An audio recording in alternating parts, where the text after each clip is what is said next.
Hello, everyone. Thank you for joining WOAR for our 6th annual press conference and the kickoff to Sexual Assault Awareness Month. This year's theme of Sexual Assault Awareness Month is drawing connections and recognizing that prevention demands equity.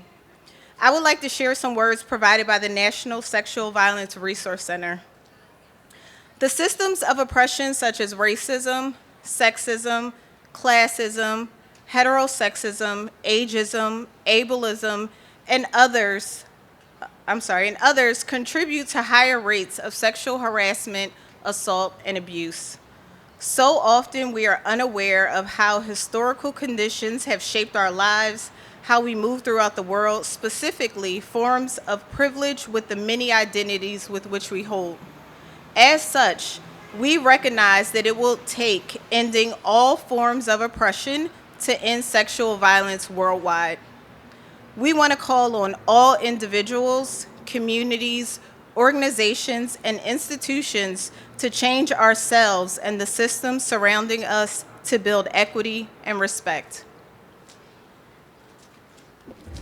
Thank you very much. I am Javita Hill. I'm Executive Director of the Mayor's Office of Engagement for Women and Executive Director of the Philadelphia Commission for Women, and I am so very proud to be working with WAR once again for Sexual Assault Awareness Month. And for 6 years they've been doing this, and for 6 years I am very, very proud that we have been partners. I don't have much more to add than what Diana said, except here's what we do know we have to do, and we need to depend on all of you. And that is we need to have a culture shift, because it is this cultural oppression with all of the isms that causes and is a contributor to sexual assault. We know we need a cultural shift when you have a former president of the United States of America who goes around bragging about assaulting women. And so we need a culture shift. We need to call on our legislators for comprehensive sex education in the state of Pennsylvania, so that we need to change this culture from the babies on up. And that's how we get rid of the oppression that is part of sexual assault. And so I'm proud to be a partner with WAR and all of the other partners that the City of Philadelphia is in partnership, including the Office of Domestic Violence, Women Against Abuse, the Managing Director's Office, and of course the office that I work under, the Office of Public Engagement. So thank you for attending, and thank you for being here.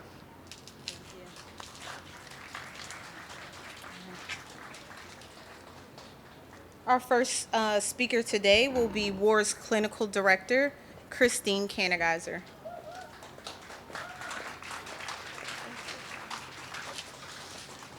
Hello. Good afternoon. It is an honor to welcome you all to Philadelphia's Teal Day press conference. My name is Christine, and I am the Clinical Director at WAR Philadelphia Center Against Sexual Violence.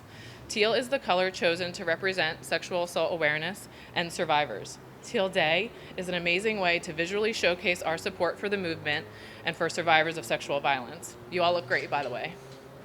There are so many worthy causes associated with the different months of the year, and April is no exception. Sexual Assault Awareness Month. It is Sexual Assault Awareness Month, and we are excited for the chance to celebrate survivors and raise awareness for the prevalence and devastating impact of sexual violence in our communities. Sexual violence happens to people of all ages, races, genders, and sexual orientations across all religions and cultures. And because it can be difficult to talk about, the stigma associated with sexual violence is always present as an obstacle to fight against. For 50 years now, thanks initially to the courage of a group of women who demanded better services and systems for survivors of sexual violence, and now thanks to people like you, Philadelphia has been a leading voice in providing crisis services and opportunities to heal for survivors and for advocating for the end of sexual violence. I am proud to be a part of that legacy, but every day in my work, I come into contact with the reality that we have so much to do to reach that goal. But as I look around today and see all of you gathered to be a part of this fight, Today and every day, I see courageous people coming together to be that beacon of hope for survivors, and that is what we are here for. I will share some words from Pennsylvania Coalition Against Rape. The theme for Sexual Assault Awareness Month 2023 is Drawing Connections. Prevention demands equity to help everyone of all ages understand why anti-oppression is sexual violence prevention. Violence prevention focuses on changing the attitudes and beliefs that contribute to various forms of violence and oppression, which impacts different community groups. Since attitudes and beliefs are the foundation of violence, we need to start our conversations with the ideas that form and evolve them. Preventing sexual violence is the core of our mission at WOAR. To do this requires many hands and a vision for hope and healing. Thank you to everyone who is participating in Teal Day. It is amazing to see the sea of teal out there across our city and on social media and beyond. Thank you again. I will now turn this over to my colleague and WAR's advocacy coordinator, Lakeisha Anthony.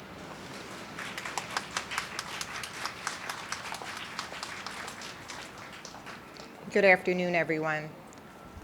My name is Lakeisha Anthony, and I am the advocacy coordinator here at WAR, Philadelphia Center Against Sexual Violence. Sexual violence affects all people, regardless of geography, race, age, ethnicity, gender, religion, sexual orientation, gender identity, or economic background. The statistics show that 1 in 4 women and 1 in 26 men have survived a rape or attempted rape. Those numbers represent the survivors who come forward.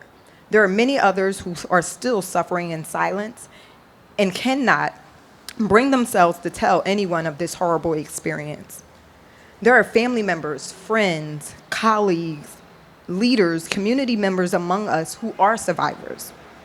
Sexual violence can happen anywhere, at work, at home, at school, in other public places, and even online. It can lead to depression, anxiety, post-traumatic stress disorder, and other physical and emotional wounds. Therefore, it takes a great deal of courage for any survivor to make the choice to share that story with the world. I have the privilege to work with survivors in a very unique space in their journey, where they begin to share their experiences with the world through storytelling. And I have the liberty to lead our advocacy program where we begin to sit with survivors and talk with them and empower them and amplify their voices, helping them to know that they can actually create change through their stories, through the most traumatic, if not the most traumatic, but through one of the most traumatic experiences of their lives. This program was designed so that way survivors would know that their story does not end with the tragic experience that they did have. We're here to collaborate with them and to amplify and empower them to be catalysts for change. And we understand the importance of advocacy. We understand the importance of identity. We understand the importance of survivors being different, but also coming together and sharing those commonalities to help each other heal and also to change our world. It is vital that we continue to serve survivors of the great city of Philadelphia, and we continue to let survivors know that their stories matter and that they are not alone in this process. And I have the great honor of introducing one of our survivor advocates who's here to share a piece of her story with you today. And I welcome Grace Shallow, if you would come.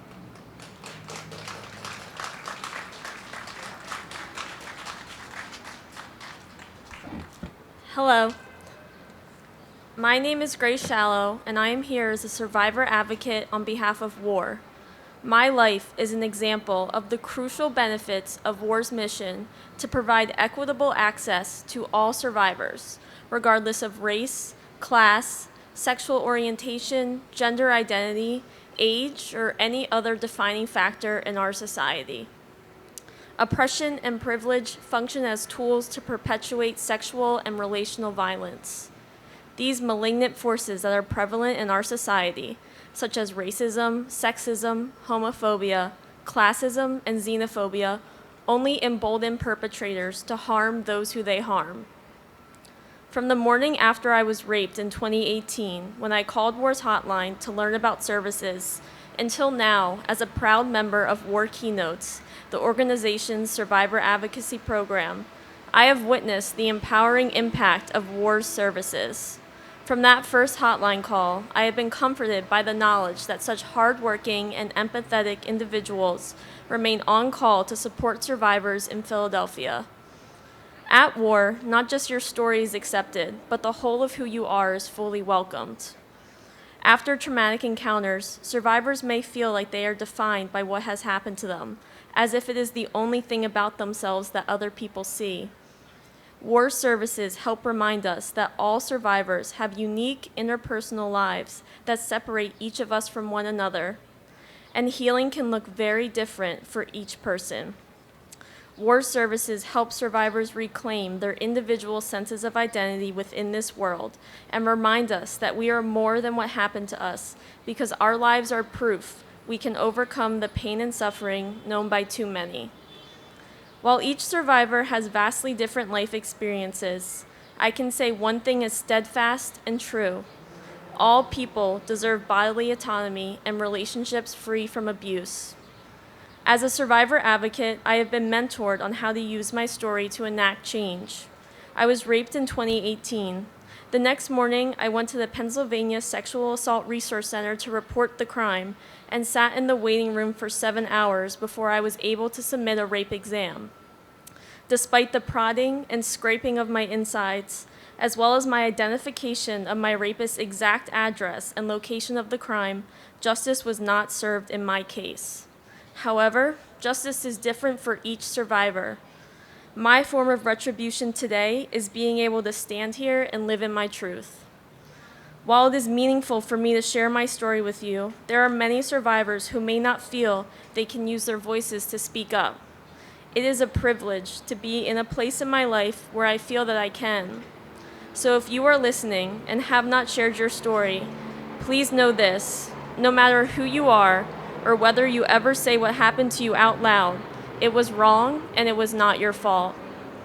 On behalf of myself, WAR Keynotes, and WAR as an organization, we stand with you and for you.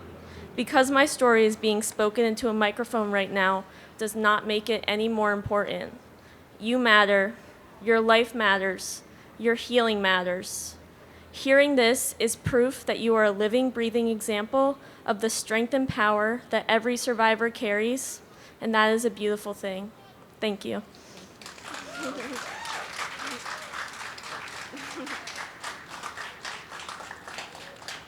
Thank you so much, Grace, for being so brave to share those great words with us today.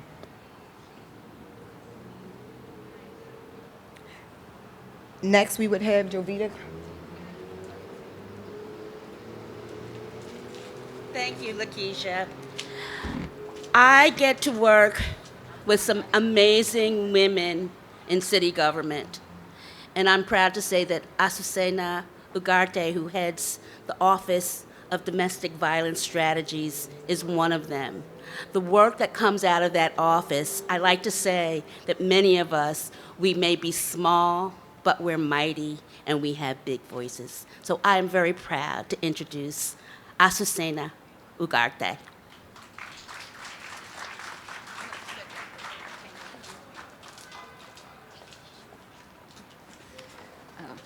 Thank you, Jovita, for the introduction. Thank you, Diana and World Leadership, for inviting me to speak today. Thank you, Grace, for that powerful moment. Thank you. My name is Azucena Ugarte. I am the director of the city's Office of Domestic Violence Strategies. This is an office that was created in 2016 by Mayor Kenny and his administration to help improve the city's response to intimate partner violence. Even though the name is Office of Domestic Violence Strategies, it was very clear for us since the beginning that we needed to include other types of gender-based violence, like sexual violence and human trafficking. The Shared Safety Collaborative had identified something similar when previously the members voted to include in their work intimate partner violence, sexual violence, and trafficking. For those of you who don't know, the Shared Safety, or the Shared Safety Collaborative, is a coordinated community response that was created in 2014. When the Office of Domestic Violence Strategies was created 2 years later, we became one of the co-chairs and took on the backbone role. Shared Safety is currently comprised of 30 organizations that provide either specific services for survivors of gender-based violence or services for underrepresented communities like immigrant-serving organizations and LGBTQ organizations. Through the work of Shared Safety, member organizations have been able to work collaboratively on time-limited projects. Most of the projects have been focused on addressing the needs of survivors who do not usually reach for services. For example, Shared Safety created brochures about protections and services specifically for immigrant survivors of crime and translated the document in several languages. In another project, member organizations collaborated to provide cross-trainings to domestic violence and sexual violence organizations and LGBTQ organizations. Currently, we have one group organizing a summit for faith leaders from immigrant communities about how to support individuals affected by domestic violence. Another group has created a needs assessment to learn what justice means for survivors and will be creating a toolkit for providers on what they can do to meet that need. I'm taking time to talk about Shared Safety because through that collaboration, we got to work closely with WOAR leadership and staff. Most of you may know WOAR or about WOAR because of the work they do providing counseling, like what it was mentioning here, or medical advocacy, or through the work of their education department, doing presentations in the schools or violence prevention education. Our office got to know another side of WOAR's work. We know WOAR as an organization that values collaboration, an organization that volunteered to be a co-chair of Shared Safety, even though they were in the middle of a transition period. We know WOAR as an organization whose staff is not afraid of proposing new ideas, lead new projects, and to take on new tasks in addition to their work. WOAR has been a foundational member of Shared Safety, and Shared Safety has benefited from the wisdom of WOAR's staff like Diana Jackson, Alexa Gordon, Queen Pelerito, and Joy Brodsky. While we are happy that we have WOAR in Philadelphia, we are also aware that one organization alone or one city office alone cannot end sexual violence and gender-based violence. This is the work of all Philadelphians. We can start this little work, little by little. We can start by talking to our children and our teens about consent, about how to handle rejection, about how to build healthy relationships. We can continue our work by modeling healthy relationships in our own lives, setting appropriate boundaries, and supporting our friends and family as they work to do the same thing. And lastly, we can call out the abusive behavior, the threatening behavior, the coercive behavior, even if it looks like little things, like sexist jokes, that at the end condone gender-based violence. That's all I have for you today. Thank you so much, Jovita and WOAR leadership and staff for inviting me, and look forward for the rest of the program. Thank you very much.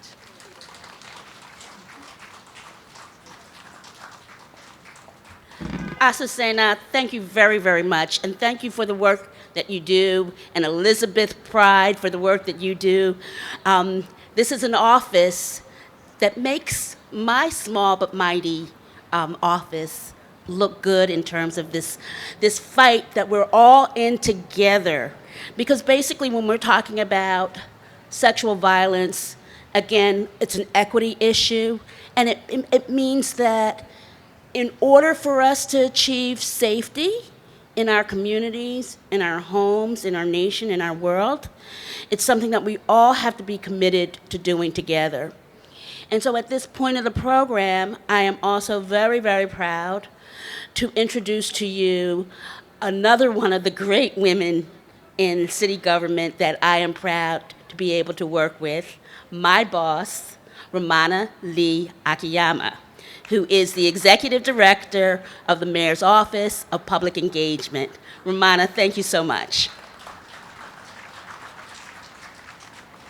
Thank you so much, Jovita. And before I start my official comments, I just want to say and take a moment to look at the power that we have gathered in this space. We're taking up space, and the more that we do this, the more that we can talk publicly about sexual violence, we are breaking away from the stigma, right, that keeps these issues buried. So thank you to my powerful and fierce colleague, Jovita Hill, and to the leadership at WOAR, Diana Jackson, for inviting me here today. My name's Ramana Lee Akiyama, and I serve as the Executive Director for the Mayor's Office of Public Engagement in the city of Philadelphia. And it's truly a pleasure to be here to support the work of WOAR and the Philadelphia Commission for Women and the many community partners who have come out today to take a stand together against sexual violence.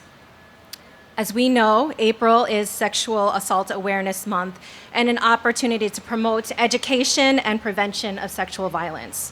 But this year, we're taking it a step further to also shed light on systems of oppression and the ways that they contribute to higher rates of sexual harassment, assault, and abuse. Too often, those of us who work in victim services diligently support survivors in putting the pieces of their lives back together after a traumatic, life-altering incident or ongoing period of abuse. Yet, what if we, as a society, took the time to dismantle the systems that lead to the harm in the first place? Could we prevent a traumatic incident from happening? Could we prevent the harm? I applaud WOAR and the Philadelphia Commission for Women on bringing us together today around the theme to do just that, drawing connections, prevention demands equity. We must understand and recognize that sexual harassment, violence, and abuse is a tool of power and oppression. On an individual level, people who commit these horrendous acts often target people who may have less power in the world. And on a systemic level, sexual violence has been used as a tool of colonization, imperialization, and domination for centuries. Unfortunately, it is still very much present around the globe. If we, as a society, were to focus our resources on bringing everyone the resources they need to thrive, which is a definition of equity, we might actually reduce violence in our world. We might have fewer victims and survivors out there. If we were to focus on reducing barriers for our communities that have been disproportionately impacted by the abuse of power and oppression, including people of color, immigrants, people living in poverty, lesbian, gay, bisexual, transgender individuals, children, elders, people with disabilities, and other diverse persons, we might actually have less violence that requires lifelong healing and recovery. The Mayor's Office of Public Engagement has always been and will continue to partner with our systemically excluded communities in Philadelphia because we know that power and oppression are realities here in our city too.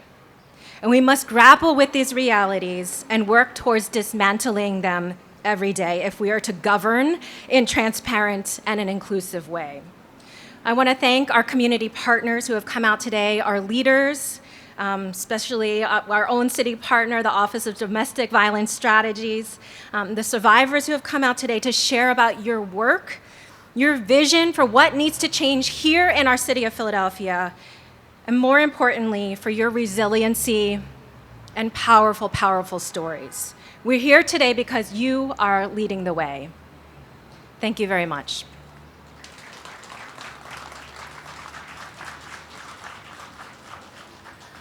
Ramana, thank you very, very much.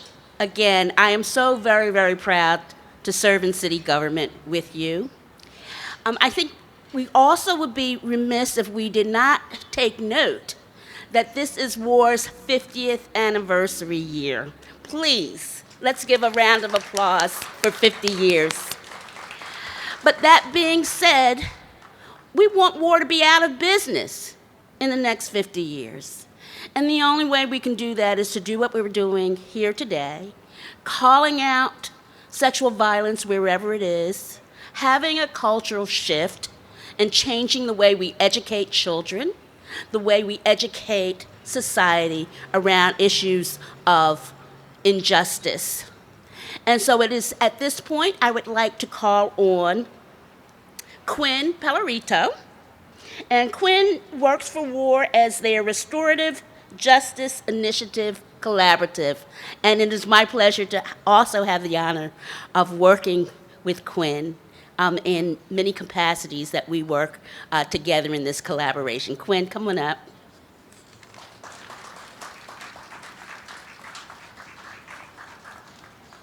Thank you so much for the warm welcome, Jovita. The theme of this year's Sexual Assault Awareness Month is Prevention Demands Equity, and it acknowledges that the root cause of sexual violence is power and control. With this understanding, we wash away any of the victim blaming and judgment too often placed on survivors of sexual violence and look towards those misusing power as the reason for harm. We recognize the power dynamics that come with privilege and oppression make room for sexual violence to happen. It's important to acknowledge the harms that happen to marginalized communities while never losing sight of their resilience. Today, I've been asked to speak about the LGBTQ community specifically. This is a community that is 4 times more likely to experience violent crime than their heterosexual counterparts as a whole. If we look at gender within the community, lesbian, bisexual, and transgender women are 5 times as likely to experience violent crime as and gay, bisexual, and transgender men are twice as likely to experience violent crime. The data available to date does not cover folks of non-binary identities, but about half of all transgender people experience sexual violence in their lifetime. Hearing these statistics is heartbreaking and might make you feel hopeless, but if we understand that the cause of violence is oppression and misuse of power, then there's room for us to work on the issue of sexual violence as a whole and as it affects the LGBTQ community specifically. I encourage all listening to do what they can to disrupt instances of homophobia, biphobia, transphobia, acephobia, and intersex depression that they encounter in their daily lives. Do your part in creating accessible bathrooms, protecting trans youth, combating trans exclusionary radical feminists, and respecting names and pronouns of those in your life. Show the LGBTQ community members in your life love and compassion wherever you can. Build community with them and be a support, ally, and accomplice. Practice active listening to those whose experiences are different from your own. It is also important to uplift queer and trans joy and resilience when talking about this community. We are so much more than the violence that may happen to us. We are brilliant, strong, vibrant, wise, funny, kind, fabulous, brave, colorful, creative, and expansive. We exist outside of gendered social constructs and pave our own ways. Our existence is authentic and our own, and we are proud of who we are. WAR is proud to serve this community. We offer an LGBTQ sexual violence support group that is facilitated by and for LGBTQ community. This is a group that is open to all genders and in a space where LGBTQ survivors can heal and relate to each other's shared experiences in community. All of our staff are trained on LGBTQ best practices, and our therapists have access to regular LGBTQ-specific case consultation to ensure that our LGBTQ clients are consistently getting the care that they deserve. We additionally offer trainings to providers on LGBTQ sexual violence best practices across the city with the goal of reducing barriers to care that we see LGBTQ survivors facing. We also offer sexual violence prevention workshops that are made to address specific needs of the LGBTQ community. WAR is dedicated to serving survivors to the best of our ability, and we are eager to welcome the LGBTQ community through our doors. Thank you so much, everyone. Quinn, thank you very, very much, and thank you for the work that you do every day at WAR. I also, before I turn the rest of the program over to my friend, my colleague, my partner, Diana Jackson, I would also like to recognize one of our other colleagues in this struggle who does the very important legal work around sexual violence. Terry Franson from Women's Law Project. And if I'm not mistaken, Women's Law Project is still is celebrating their 50th anniversary this year too? Yes, so give a hand for the Women's Law Project that does the important legal work to keep us safe. And so at this time, I'll turn the rest of the program over to Diana Jackson. And thank you very much. Thank you. And now we will have words from our council member, Jamie Gauthier from District 3.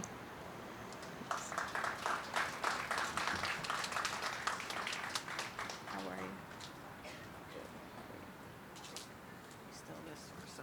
you? Good afternoon, everybody. Thank you so much to WOAR and to Jovita and Romana for the opportunity to be here today. My name is Councilmember Jamie Gaudier, and I represent West and Southwest Philadelphia on City Council.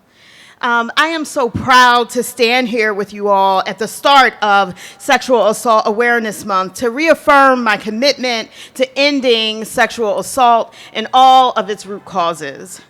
Because make no mistake, it will take ending every form of oppression to free ourselves from sexual abuse once and for all. Don't get me wrong, education and prevention and awareness are critical to eliminating sexual violence.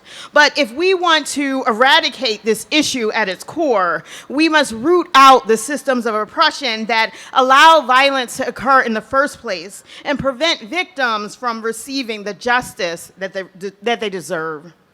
And while we have made significant progress, thanks to the efforts of the fearless advocates working for organizations like WOAR and the Women's Law Project and running grassroots movements like Me Too, I know that we still have a long way to go.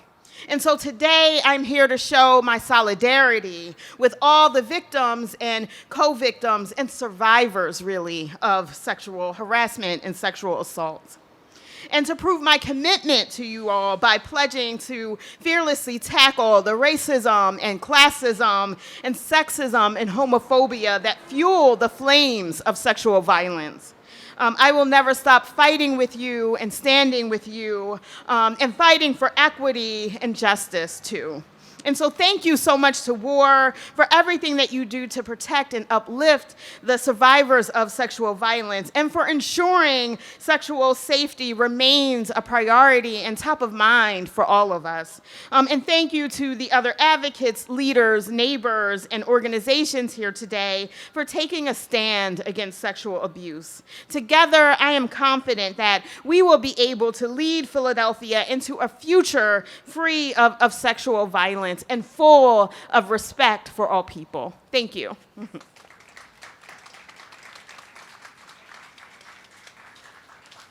Thank you. And now we'll hear from SEPTA's Chief of Police, Charles Lawson, who we are recently partnered with. How are you? Oh, That's all right. that's what they gave I you. know, I got you. Good afternoon. My name is Captain Kit Walls, and I am in the Patrol Division of SEPTA Transit Police. I'm honored to be here today to address this very important issue. As a part of our nationally recognized SCOPE program, which is led by Director Ken Divers in the audience, SEPTA is proud to be a partner of the WOAR initiative. This partnership started in early 2022 and continues to raise the awareness about sexual violence and human trafficking, and offering ways for the public to report these types of incidents directly. We encourage everyone to report these most serious crimes to help make the system safer for all. Since the partnership began, WOAR has had a number of outreach programs in and around SEPTA's various stations to educate the public about these issues, and we look forward to continue to help raise awareness. It is also important to note that SEPTA is working with several other victim assistance organizations to help marginalized and vulnerable individuals receive the care and guidance they need. Investment in these types of initiatives is critical in ensuring SEPTA and the city as a whole is safe for all. Thank you for allowing me to come out, and always remember, when you see something, say something.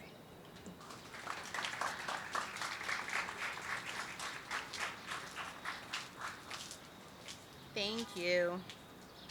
And now, one of our partners, Women Against Abuse, we're going to have Molly Callahan, the Legal Center Director. You ready? Come on. want me to hold it? Or you're okay? Yes, thank you. Great, thank you. Thank you, Jovita and Diana. Good afternoon. I am Molly Callahan, Legal Center Director at Women Against Abuse. It is an honor to be here today. At Women Against Abuse, we assist survivors of intimate partner violence through residential and legal services, while also leading the effort to end domestic violence. Many of the clients that we serve have endured sexual assault and sexual violence as part of an abusive relationship, and we are grateful for our long-term partnership with WOAR. The theme of today's press conference, Drawing Connections, Prevention Demands Equity, resonates strongly with our team because we recognize that anti-oppression work is intrinsically connected to anti-violence work. The power inequities that exist in an abusive relationship mirror centuries of racism and gender-based violence, in which power is reserved only for a few. At Women Against Abuse, we know it is critical to dismantle all forms of oppression to achieve our mission of ending intimate partner violence. Our clients often face multiple barriers to safety, including racism, sexism, homophobia, transphobia, poverty, and systemic failures. Too often, traditional domestic violence interventions, whether in the form of police intervention, affordable housing, quality public education, or living wage employment opportunities, are inaccessible or unsafe for clients who have been marginalized. While clients often face multiple barriers, we also recognize the resilience, creativity, and courage of our clients and of survivors everywhere. Clients come to us with rich, multifaceted identities. They are resourceful and they are knowledgeable about what works and what doesn't. It is their voices, the survivors who have come to us and those who may have felt unwelcome or unable or unsafe to come to us, that must inform our future. At Women Against Abuse, we are committed to improving our programs and service delivery by learning from clients through various mechanisms, including focus groups and through outreach to historically underserved communities. We are also committed to improving the city and court systems that clients access. Together with WOAR, we advocate with these systems on behalf of survivors. And so we are pleased to join hands with WOAR and the other community partners here today to build a better future for all survivors. Thank you.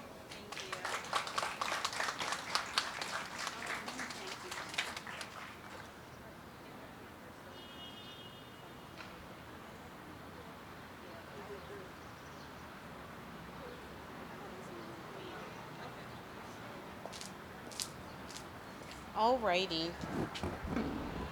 And now we will have words from our DA representative, John Paul Becerra. Did I say that correctly? Thank you.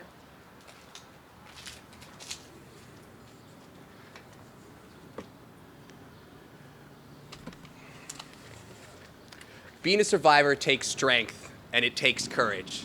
The fact that we're out here today in front of City Hall, in the middle of downtown, sharing your stories, standing up for everyone, that's part of what getting justice is speaking up. The District Attorney's Office is just a small part in the role that all of you play. I would like to thank all the survivors, first and foremost, for being here and sharing.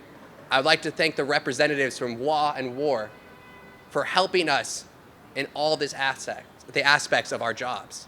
I'd like to thank the Philadelphia Children's Alliance, the Philadelphia Police Department, PSARC, the hospitals, and everyone that works together. Because truly, in order to stop sexual assault, sexual violence, and domestic violence, we all need to stand up and work together. Philadelphia is a melting pot like America, and sexual assault affects people of different backgrounds, races, genders, and ethnicities. It's not till we all work together and have the strength and courage that survivors have to stand up that we're able to put a stop to this. Thank you for organizing this event and for having the DA's office be here. I want everyone to know the DA's office and the Family Violence and Sexual Assault Unit specifically is dedicated to working with victims from every background, of every culture, of any situation, with trauma-informed listening, services, and care, we will do everything we can to help you secure the justice that you deserve. But we cannot do that without all the hard work from every organization, from every survivor, and every ally we have here today. So thank you for having us.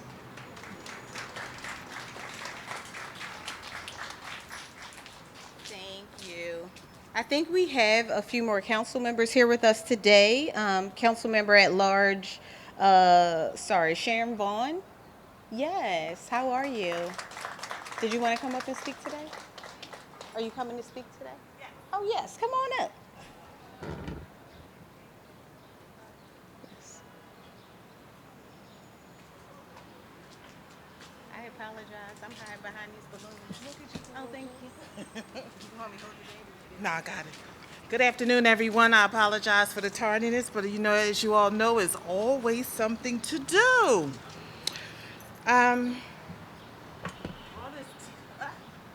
All this teal and stuff is beautiful. Maybe I do want you to hold it. I thought I could just put it down there. I am honored to be here this afternoon, and I thank everyone for having me. As you all know, I'm Councilman Sharon Vaughn, and it is a great honor to join WOAR for this year's Teal press conference in observance of Sexual Assault Awareness Month. Prevention begins with personal evaluation and reflection. It begins with the understanding that abuse does not discriminate. It does not have a face.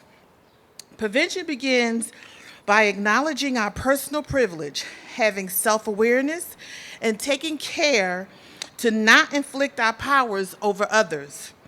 That is the origin of oppression. Prevention happens through change in mindsets and change in hearts. We know that none of us are born abusive. Abuse and violence are taught. They are learned behaviors that are perpetuated from an early age. Prevention, equitable prevention, can be taught too. Just as this year's theme, Drawing Connections, Prevention Demands Equality, Equity, implies we all deserve to feel and be safe. When someone finds the courage to share their testimony, they deserve to be believed and supported. No one, regardless of age, gender, sex, sexual orientation, or physical differences, deserves to live in fear. Not today, not tomorrow, not ever. Prevention demands equity. It starts with us, and it starts now. Thank you.